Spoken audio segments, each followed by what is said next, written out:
This is the June overview for the Seattle Mariners. It's kind of been a rough start for the Mariners so far. 33 and 35. Um, Fortunately, the division has not been great. So even at 33 and 35, you are not out of the division race. I think making up 6 games is possible. I don't think the Rangers are going to run away with this. I don't think the A's are going to run away with this. I think there is a possibility that you get hot and kind of get back into this race. Gonna look at the calendar a little bit. I think there is something to really look at here. So you played Minnesota coming into this month, Baltimore, the Angels, who are bad, but then you played the Diamondbacks, the Guardians, Boston, Chicago Cubs, Minnesota again, Texas, then Kansas City. I mean, these are all potential playoff teams. Um, Outside of the Angels, every single one of these teams is a potential playoff team at this point.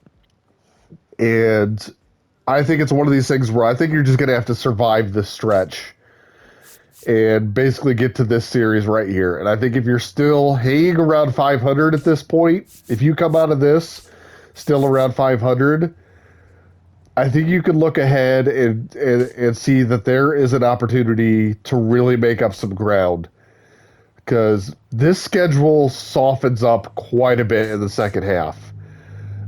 You get a series against Pittsburgh, who Pittsburgh's playing well right now. They're 37 to 34, but they're not a great team. I think they're going to fall off hard in the second half. The Yankees are tough, but then the Tigers are struggling a bit. Houston's kind of thrown in the towel. Milwaukee's thrown in the towel. The Angels again. The A's, which is your opportunity to make up some ground. Texas is an opportunity to make up some ground. You got the White Sox, who suck. Tampa Bay, who's not having a good season. You do play Baltimore, which is my team. That's going to be a tough series. Mets and Phillies will be tough. But then you get the A's again. San Diego, who's thrown in the towel. You got Tampa Bay again here. St. Louis, who's no good. The Angels again, who are no good. And then Houston, Colorado, before you close out the season with the Dodgers. I mean, there's just a lot of winnable series after we get through this month. And I think I don't think it's time to throw in the towel yet. This team is the second overall ranked team. 8th in contact, 3rd in power, 3rd in pitching, 12th in defense, 3rd in speed.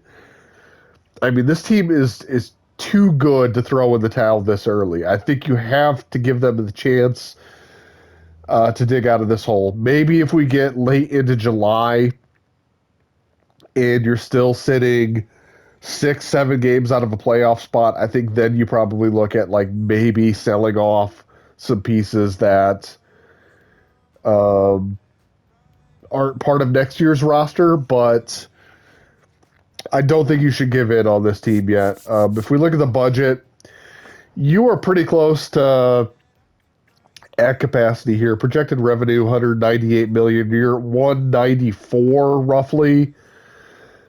So you got about 9 million in available budget. Gives you a little bit of flexibility. There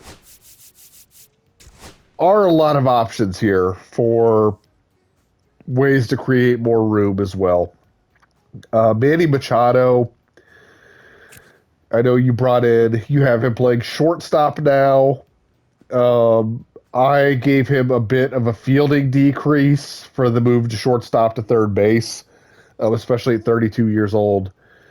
You see that reflected here. I moved him down from a down 9 basically in fielding and reaction. If we move him back to third base at some point, I'll boost those back up.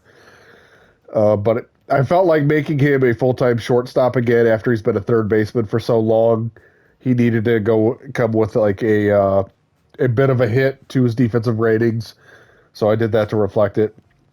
But He's not hitting the ball particularly well. If you decide to move on from him, that frees up almost 32 million a year. Devers is making over 31 million a year. He's hitting reasonably well. I think you definitely want more from Rafael Devers, and hopefully you get that. He's been cold of late. I mean, it's just kind of a running theme with this team. There's a lot of talent on this roster, and there's several guys that you just need to play better, and that's really all it comes down to. Uh, Luis Castillo, I think, is worth that $21.5 million.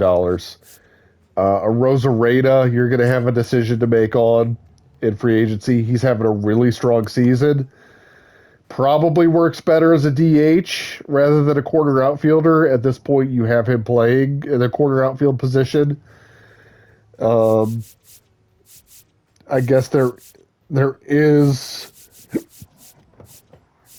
Alec Burleson, who can also play a little bit of outfield, but is also probably a better fit as a DH type.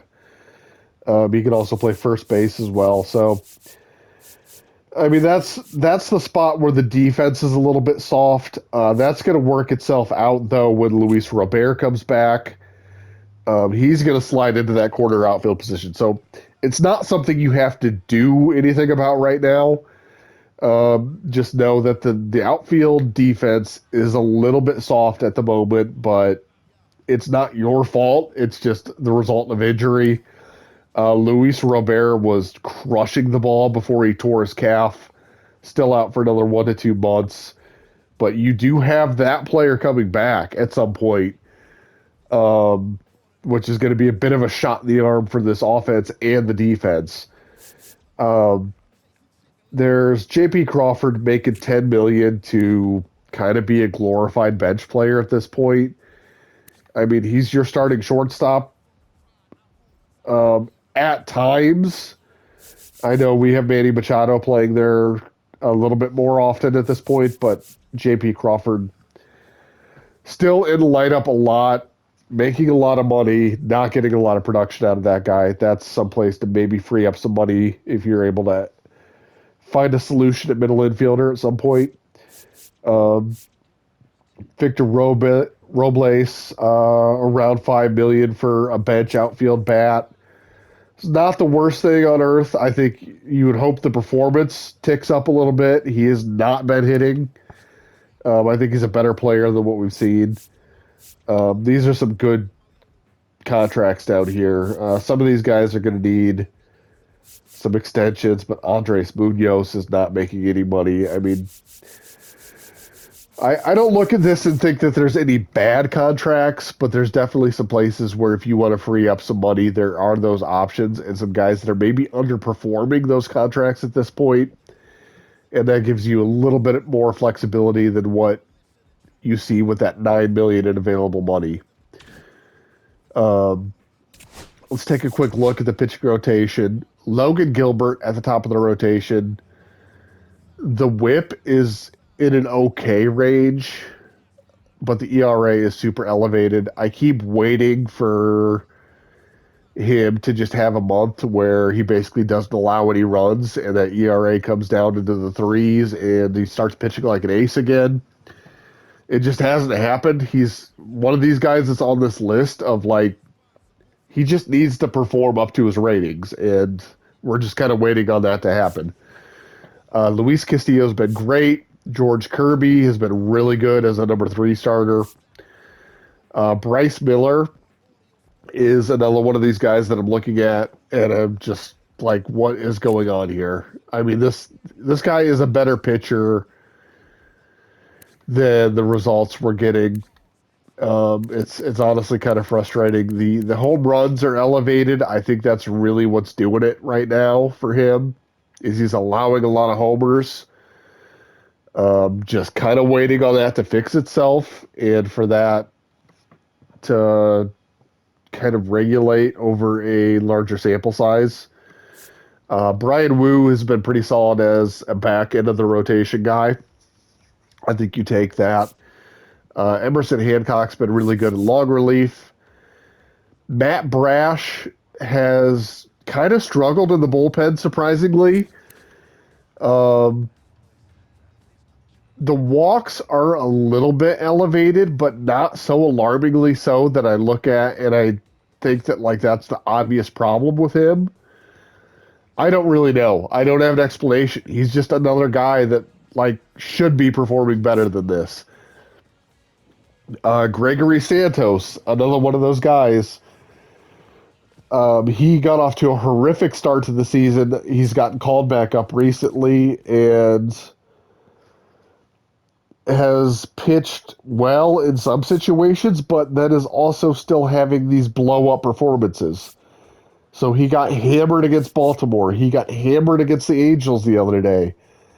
And another one of these guys, like, it's just got to be better. He's a better pitcher than this. Why are the results not matching who he is?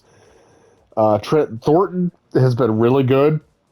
It's kind of confusing that he's one of the lower rated guys in the bullpen, and he's also been the steadiest.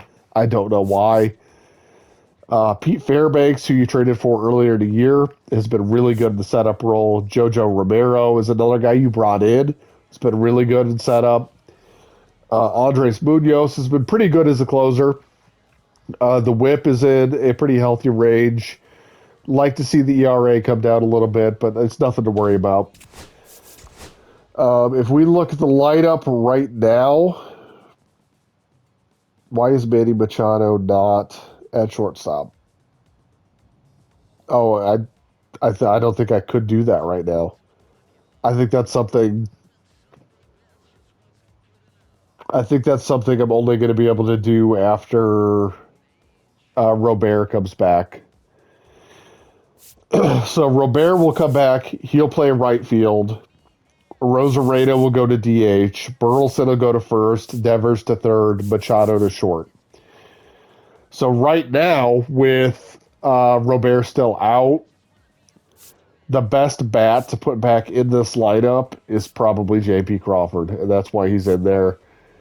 I'm kind of manually moving it between Dylan Moore and J.P. Crawford. I think they're your two best bench bats, but they're also both cold right now, so just nothing I'm doing is working. Again, I don't think this is anything that you necessarily have to do anything to solve. It's just a problem that exists. So when Robert comes back, Crawford will go back to the bench. Alfonso Rivas will go to the minors, and you'll have pretty good depth on the bench. I don't see any problems here. I mean, this is a really good lineup you've assembled. Again, it's a situation where these guys just now have to start actually playing up to their overalls, to their ratings. Just a lot of disappointing seasons. I think Burleson has been great. Julio Rodriguez has been great. Rosarena, for what he is, I think has been really great. But Duran, we need him to get hot and start carrying this as a leadoff man. We need Devers to get hot. We need Machado's bat to come around. We need Cal Raleigh to really start hitting like Big Dumper can. Brandon Lowe, I think, has been fine. I mean, that's kind of who Brandon Lowe is as a player. He's not going to give you a super high batting average, but you're going to get some power and you're going to get halfway decent defense at second base. Against lefties, it's basically the same lineup. Dylan Moore plays second base instead of Brandon Lowe. Not really anything all that notable. Brandon Lowe, I would probably play at second a little bit, even against lefties. But I think it is a good place to get him a day off occasionally. Again, I don't look at this roster and see anything you need to do. You need Robert back. There's nothing you can do about that, and you're just gonna have to wait on it. Hopefully, you could just hang in there for the next half a month and start to get hot, then get Robert back, and hopefully this team takes off. I think that's just where we're at. If we look at the All-Star voting, take a drink real quick. See if you have anybody notable in All-Star voting. Um, Again, there's some rating bonuses that will get applied towards next year for guys who make the All-Star game. Um, there's ratings bonuses that will be applied for making and then winning the home run derby as well. So we'll kind of take a look at that here. Luis Castillo in the conversation, but not terribly high on this list. I think there's a chance if he gets super hot that he could push to make the All-Star team. Um, really nobody all that close in relief pitchers. Pete Fairbanks is probably your best bet, but he's still a ways off. As far as closers go, I think Andres Munoz would have to get pretty hot over the next couple of weeks to really shoot up this list. It's not impossible. I mean, he's got the stuff to do it, but he's not that close right now. Catcher, again, Cal Raleigh's just not all that close. He would have to go on kind of a massive hot streak. And then even then, I think there are just a number of catchers that are already far enough ahead of him. It's going to be hard to make up ground. First base, Alec Burleson, right there in the conversation. Not far off at all. I think Guerrero is definitely a ways ahead right now, but I could see Alec Burleson catching and passing Berger or Colt Keith. Second base, Brandon Lowe, not that far off. Again, I don't know if he's going to get into the conversation, but he's at least up there. Rafael Devers is third in All-Star voting for third baseman. I think there's a chance that he catches and passes Bregman. I don't think he's going to pass Jose Ramirez. But Devers has a solid opportunity to make the All-Star game here. Shortstop, I don't think Manny Machado is going to make it. He's going to have to get super hot. He's a big enough name that if he does, I think he'll shoot up the list quickly, but with names like Bobby Witt and Henderson already at the top of the list, I think it's going to be hard for him to crack this All-Star team. Left field, Randy Arozarena is right there. I think he's got a strong opportunity to make the All-Star game. Potentially even the home run derby if he continues to homer at the rate that he's at now. He might get north of 20 home runs by the All-Star break, which could give him a chance to make the home run derby. Jalen Duran also on the list. He's got to get on a hot streak. But I think there's the potential that he can get a little bit closer to the conversation here. Julio Rodriguez is far and away the leader in center field. I think he's a lock, barring injury, to make the All-Star team at this point. So that's your one guy for sure.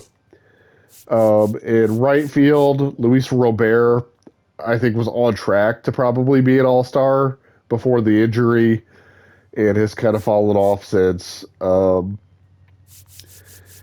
don't think you have anybody else that's going to be on this list. Victor Robles is a way down.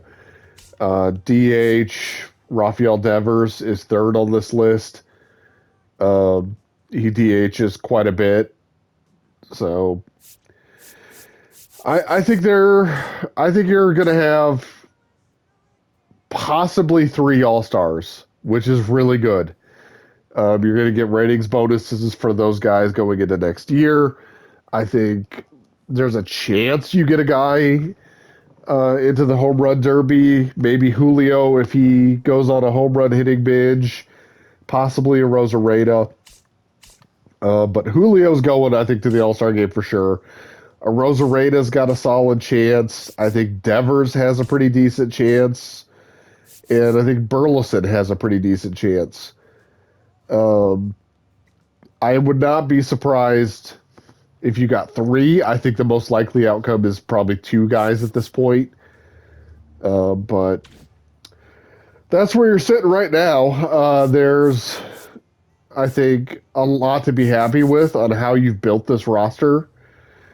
I think if we take a closer look at the standings here, I think there's reason for optimism. If you look at the Rangers at the top of the division, their run differential is only plus 14. Um, that's not fantastic. Their team rank is 15th. They're just kind of a middle of the pack team, maybe a little bit better. I don't think they're a team that's going to go off and win 97 games and get hot in the second half. I think they're probably going to be an 85 to 90 win team. Um, the A's, I think, are a little bit smoke and mirrors right now. They're the 20th ranked team.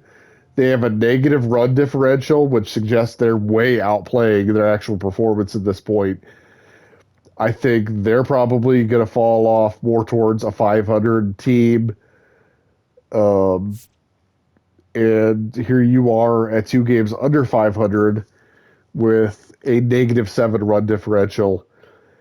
And I think the best potential in the division by far to really flip things around in the second half and go on a run.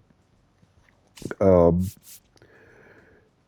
so I think there's two things to look at. I don't think you're out of this division race whatsoever. I don't think the Rangers are going to run away with it. I think there's an opportunity for you to get hot and climb back into the division race. But even if you don't, look at the wild card race. Yankees and Orioles are in good position. The number 3 wild card right now is the A's. We just talked about the A's. I don't think that they're going to be a 90 win team. So if you look at A's, Royals, Twins, Mariners, this race for this last wild card spot is not going to be filled with teams that are very good. The Twins are the 12th ranked overall team. They're fine. Also have a negative run differential. The Royals have a negative run differential. Even the Tigers down here have a negative run differential. Like, I think 85 to 88 wins is probably going to get you that last wild card spot, if not even the division. So your team doesn't have to go on some drastic turnaround where you play 650 win percentage ball down the rest of the way. I mean, this team, there's room for this team to kind of hang around 500 for a while, then beat up on some bad teams later in the season and just get into the playoffs. And then you've got the number 2 overall ranked team by team rankings in the playoffs, and anything can happen. So I think I know it's probably frustrating right now to be 33 and 35. I would be frustrated, but I also think there's reasons for some optimism and some reasons to not panic and throw in the towel and start selling off everything. I think you at least need to give this team an opportunity to get to late July and see where things stand. But that's Nathan's Seattle Mariners June overview. Let me know if there's anything that you want me to do with this team, Nathan. But I think you're in an all right spot.